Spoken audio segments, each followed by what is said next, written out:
જય દ્વારકાધીશ મિત્રો, આજે હું આવી ગઈ છું સદભાવના વૃદ્ધાશ્રમમાં પ્રભુજીની મુલાકાત લેવા માટે. આશ્રમમાં બેટા મને કશું તકલીફ નથી. કેમ કે હું બધું સમજીને ચાલનાર માણસ છું. આશ્રમ એ આશ્રમ છે, આપણો બાપાનો બગીચો નથી. તો આપણે તે રીતે એમને જો જીવીએ ને તો આપણે હોય એ પણ આપણને હેરાન નહીં કરે. ભાઈ આપણે જો ને ઓલાને એમ તમે કરતા હોય તો પછી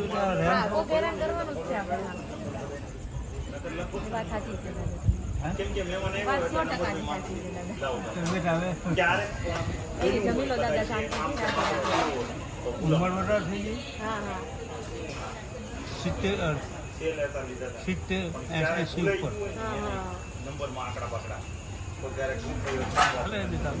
જ્યાં સુધી ભગવાનનું વ્યવસાય ત્યાં સુધી.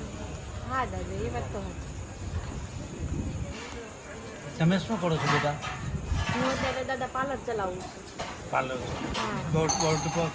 Beauty parlour? હા, બ્યુટી પાર્લર ચલાવું છું 1 વર્ષથી. ઘરે? ના, મારે બહાર દુકાન ઉપર છે. અચ્છા, ચાલો. એ સારું છે બેટા. હા, એ તમે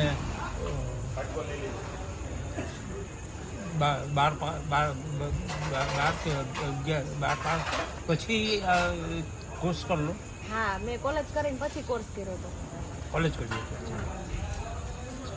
એમાં તમને મજા આવે છે?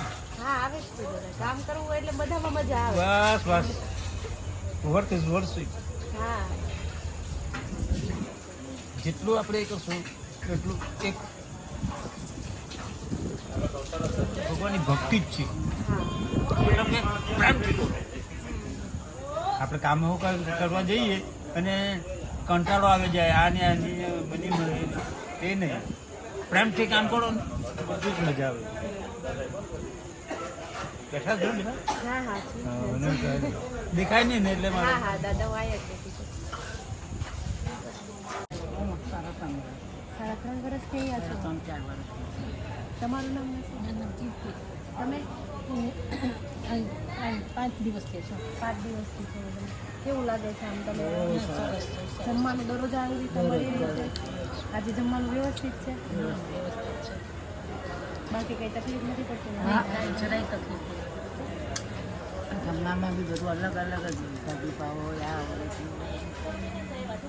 ફરસાણ હોય, ભજીયા હોય. 3.5 વર્ષથી તો ખાસો ટાઈમ થઈ ગયો તમારે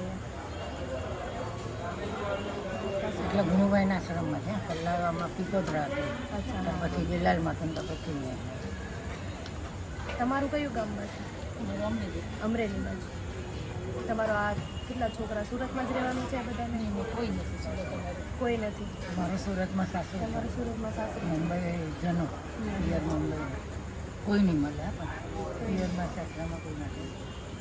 તમને અહીંયા કોણ ગુણવંતભાઈ લાવેલા? કેમ કે જો મિત્રો, તમને મારો આ વિડીયો ગમ્યો હોય તો કોમેન્ટ કરીને જરૂરથી જણાવજો અને લાઇક, શેર, સબસ્ક્રાઈબ કરવાનું ભૂલતા નહીં. ખૂબ ખૂબ આભાર.